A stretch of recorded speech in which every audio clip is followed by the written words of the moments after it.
Welcome to the Deep Dive. We're here to explore the potent energies shaping our world, giving you that shortcut to being truly well-informed. And today, wow, we are navigating the cosmic currents of September 2025. What a month it looks like. Yeah. Seriously, this is a period of profound transformation, definitely a time for deep recalibration. And yes, it is officially eclipse season. Yeah, the big one. And so the universe is really calling for us all to, embrace honesty, maybe cultivate some discernment, and definitely practice adaptability. These aren't just minor shifts, are they? They feel foundational. Absolutely. And for this deep dive, we're really focusing our insights for those of you with a Pisces rising sign, because these energies, they're going to directly impact your personal identity, how you actually show up in the world, like physically. Okay. But even if Pisces isn't your rising sign, it's worth considering, right? Yeah, definitely.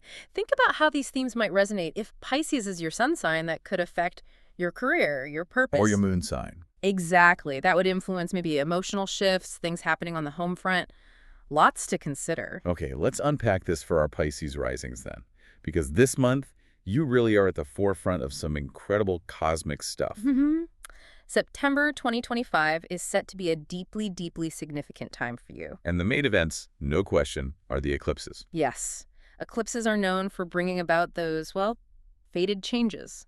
Things that can really shift your path. And what's really fascinating, I think, is how these two eclipses work together, almost guiding a bigger story for you. That's a great way to put it. Right. First up, on September 7th, we have a total lunar eclipse in Pisces. Okay. And it's landing smack dab in your first house. Which is all about identity, self-image. How you present yourself, yeah. So this is a really powerful moment of personal closure, maybe transformation. It's like a profound call from the universe to surrender what's just not serving your highest good anymore. Like what kind of things? Well, think about maybe illusions you've held on to or unsustainable expectations, even long-held dreams that honestly might be slipping away. Right. And the key insight here isn't just what you're letting go of. It's understanding that this closure isn't like the final endpoint itself. Okay. It's more like a necessary clearing out so you can fully step into that new identity Saturn's been pushing you to build since early 2023. That makes sense. That clearing feels crucial. And it's interesting, this isn't just a random event, is it? Didn't something similar happen before? You got it.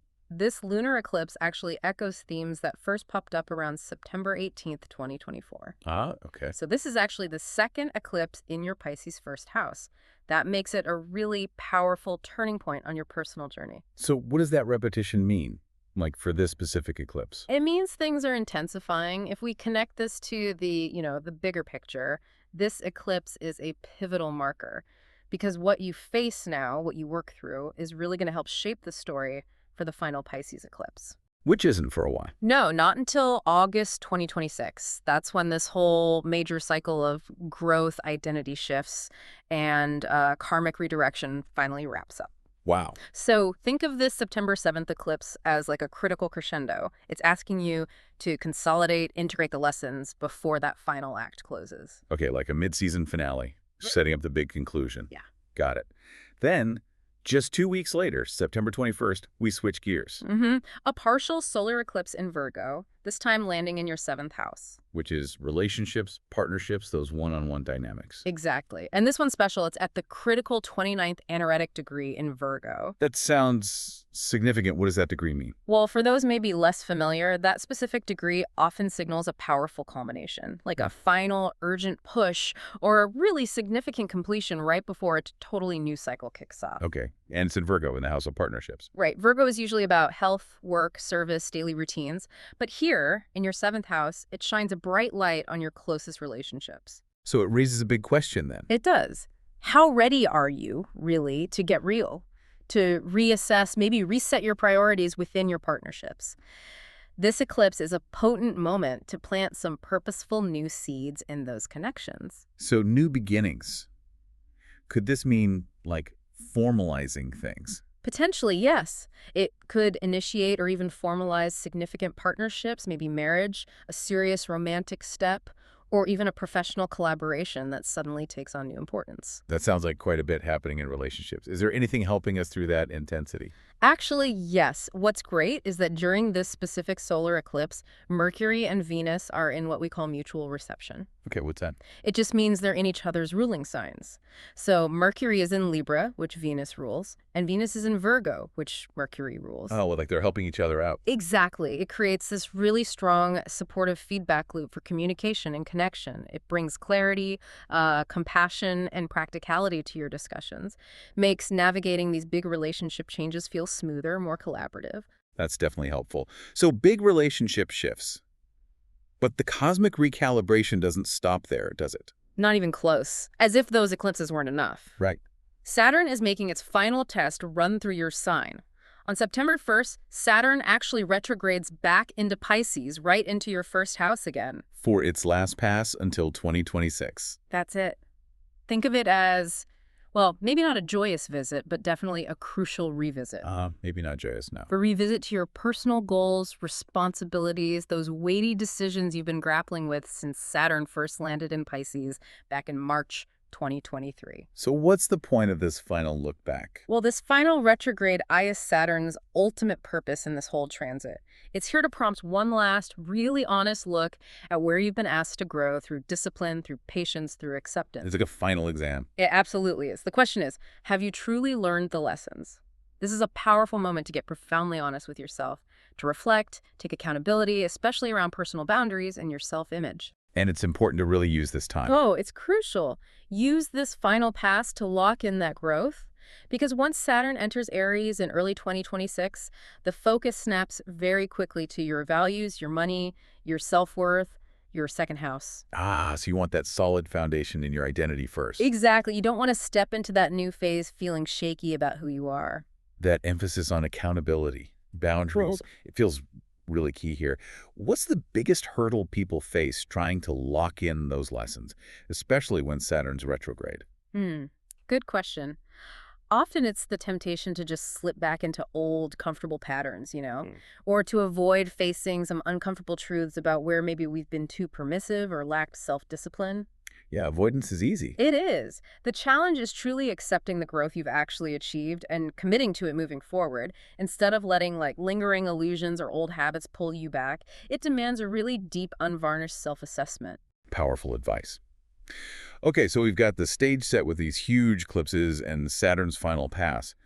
How do the other planets play into this throughout September? Do they help or hinder? Right. Let's look at the flow of the month. As we said, September kicks off with Saturn retrograding back into Pisces on the 1st, immediately bringing that self-reflection right to the front. Then on September 2nd, Mercury enters Virgo, your 7th house of partnerships. Okay, communication planet in the partnership house. Exactly.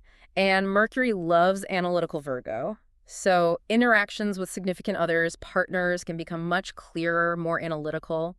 You might find it easier to actually talk about sensitive topics. Like resolving misunderstandings. Yes, or precisely negotiating terms in a business partnership.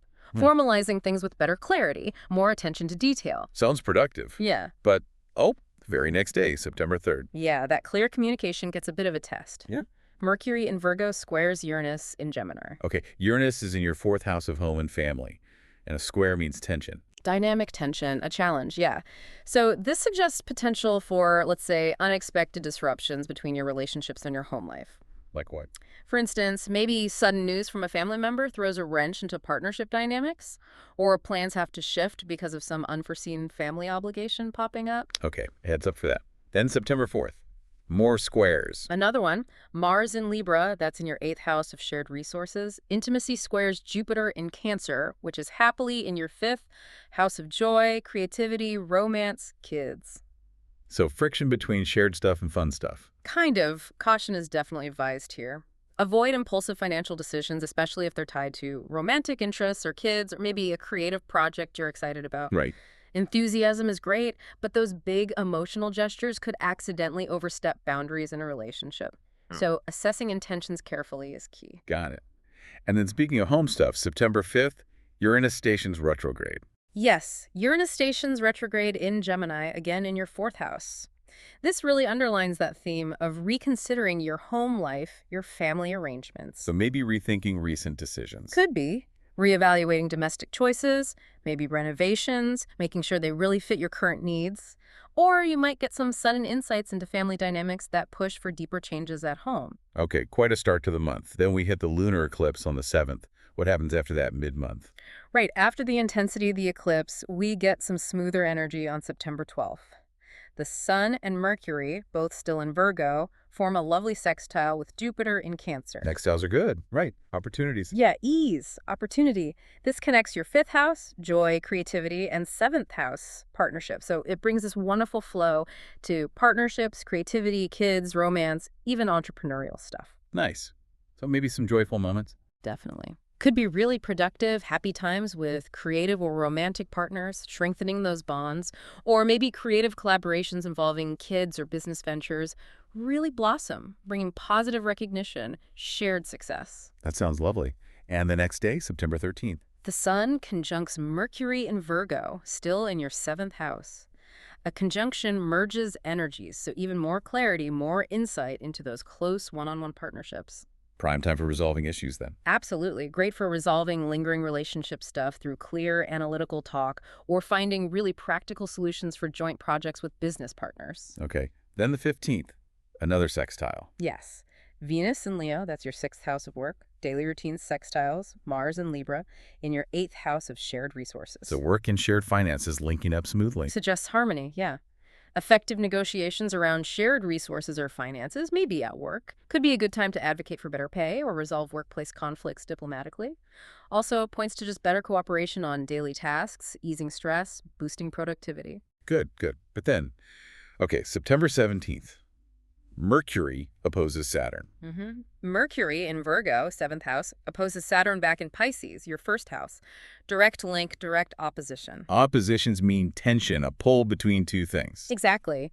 This really highlights that tension between your personal needs, who you are, and your partnership obligations. How might that feel? You might face some critical conversations, maybe with a partner, that really challenge your sense of self. It could force you to clearly establish or reaffirm your boundaries. Setbacks. Or you might hit temporary setbacks in a partnership that just require patience and really careful negotiation.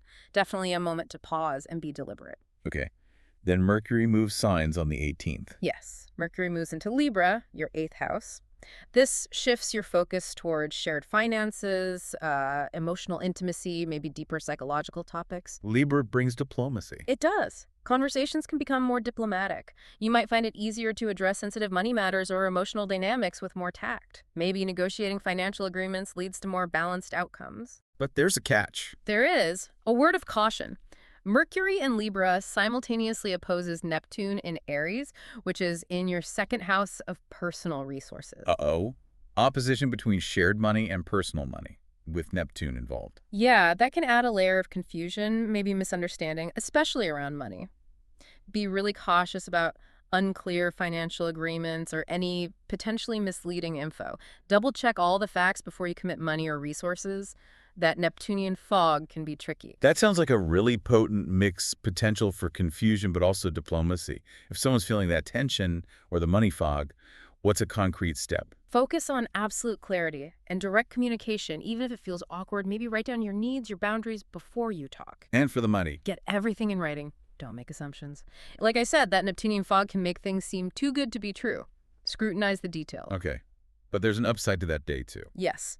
The positive side is that Mercury also simultaneously trines Uranus in Gemini, your 4th house, and Pluto in Aquarius, your 12th house. Trines are easy flow rate. Natural ease, flow. This can bring sudden insights, maybe intuitive flashes, or real clarity about deeper emotional or family issues. So resolving old patterns. Potentially, yeah. Maybe resolving long-standing emotional stuff through honest talks at home. Or you might have unexpected family discussions that reveal hidden truths, helping free you from past emotional baggage. It's quite a mix on the 18th. Wow, definitely a day to watch. Glad there's some relief. And the next day, the 19th, Venus moves. Yes, Venus enters Virgo, moving into your 7th house of partnerships. Venus in the relationship house. That sounds good. It's fantastic news. Venus is love, harmony, connection. In analytical Virgo, it enhances harmony in your relationships. Expect increased affection, cooperation, more peaceful, diplomatic interactions with your partner. Helping smooth things over. Exactly. Can help smooth over past misunderstandings, foster mutual understanding, and just deepen the connection in all your close relationships. A welcome shift. Definitely. Okay, moving into late September. What's happening from the 20th onwards? So, September 20th, we revisit that core tension. The Sun in Virgo opposes Saturn in Pisces, again linking your first and seventh houses. Ah, that balancing act again. Personal needs versus partnership. Exactly. It emphasizes that need to balance your own desires with partnership expectations. You might feel a bit restricted, maybe by responsibilities in a relationship. It might require you to redefine boundaries or roles again. So the key is? Consciously prioritizing partnership obligations, but in a way that strengthens mutual trust and long-term stability. It's about finding that workable balance. Right. Then we had the solar eclipse on the 21st, those new beginnings in relationships. What's next? September 22nd. Big day. Mars enters Scorpio, your ninth house. Ninth house is higher learning, travel, beliefs. Mars is action. Action, drive, yeah. Yeah. And in intense Scorpio, this really intensifies your drive to pursue knowledge, adventure, personal growth. So maybe starting something new. Could be a time when you might actively chase a new educational opportunity, enroll in that course you've been thinking about, or even plan some exciting travel. Or getting passionate about beliefs. Very possible. You could find yourself strongly advocating for your personal beliefs or philosophies, sparking debates, having deep conversations that really stimulate your intellectual growth. And also on the 22nd, the sun moves. Yes, the Sun enters Libra, moving into your eighth house financial partnerships, shared resources, deep intimacy, and this is also the fall equinox, a point of balance. So seeking balance in those eighth house areas. Exactly. You'll likely be seeking equilibrium in financial arrangements or emotional exchanges, maybe mediating disagreements effectively. It can also bring increased clarity around shared financial goals or emotional boundaries, which strengthens trust and cooperation. Okay, but Neptune gets involved again. September 23rd. Yeah, the Sun in Libra forms another opposition, this time with Neptune in Aries back in your second house. So balance-seeking sun opposing foggy Neptune. Shared resources versus personal resources again. Right. This can temporarily blur those boundaries again. You might face confusion or uncertainty about financial responsibilities. Who owes what? Who pays for what? Clarification is needed. Watch out for idealism. Definitely. Idealistic views on financial opportunities might need a reality check. Reassess your budget, your investments, make sure things are practical. Be aware of that Neptunian fog around money. Again, double-check the numbers. Got it. And the final aspect we're tracking, September 24th. Mars square Pluto. Sounds intense. It is intense. Mars in Scorpio, ninth house, squares Pluto in Aquarius, your 12th house. Beliefs and drive squaring subconscious transformation. Yeah. This intense square can trigger some really profound internal conflicts or maybe philosophical disagreements that hit deep. How might that manifest? You might find yourself confronting deeply held subconscious beliefs or fears related to your worldview. It could prompt some truly transformative inner work. Or arguments. Or passionate discussions about philosophy or spirituality could force you to confront hidden psychological patterns. It facilitates profound personal insights, deep growth. Remember, squares bring tension, yes, but they're powerful catalysts for action and necessary change. Wow. Okay. What a monumental month, Pisces risings. Let's try and wrap this up. September 2025 is pivotal. It's revealing, deeply meaningful, especially with those eclipses hitting your first and seventh houses. Major shifts, fated shifts around your identity, your relationships, how you show up. And we really can't overstate that Saturn piece, right? That final retrograde pass back into your first house. It's your last crucial chance, really, to integrate those vital lessons around boundaries, self-discipline, personal growth that you've been wrestling with for, what, over 2 years now? Yeah. This is not a light month by any means, but it is absolutely designed for profound meaning and growth. And what feels really profound is that these intense changes, personal, relational, they're actually steering you closer to who you're ultimately meant to be. This isn't just another month. It feels like a critical chapter that's really reaching its climax. And if we zoom out, look at the bigger cosmic picture, the end of 2025 really marks the final chapter in a much longer cycle. With all the outer planets shifting soon. Exactly. Saturn, Neptune, Uranus, eventually Pluto. They're all getting ready to anchor into new signs for a long time, starting early 2026. So we are collectively and personally right in the thick of this powerful, energetic reckoning and shift. It's truly ushering in a new world. So this September, for Pisces risings especially. It's like your last deep dive into the past, spiritually, emotionally, energetically. It's designed to allow those old illusions, outdated structures, unresolved patterns to surface one last time, precisely so they can finally be closed out, put to rest. So you're not just turning a page, you are actually beginning a whole new chapter. A whole new book? Maybe. Yeah. This is your incredible opportunity to do that inner cleanup, clear out the old, before a completely new era arrives. How you respond now really sets the stage. It really does. Sets the stage for the next phase of your life, well into 2026 and beyond. So the final thought. Use this time wisely. Embrace the clearing, commit to the truth, whatever that looks like for you, and really step into the most authentic version of yourself you can muster right now. Absolutely. Thank you for joining us on the deep dive. We really hope this insight helps you navigate these powerful energies with clarity and confidence.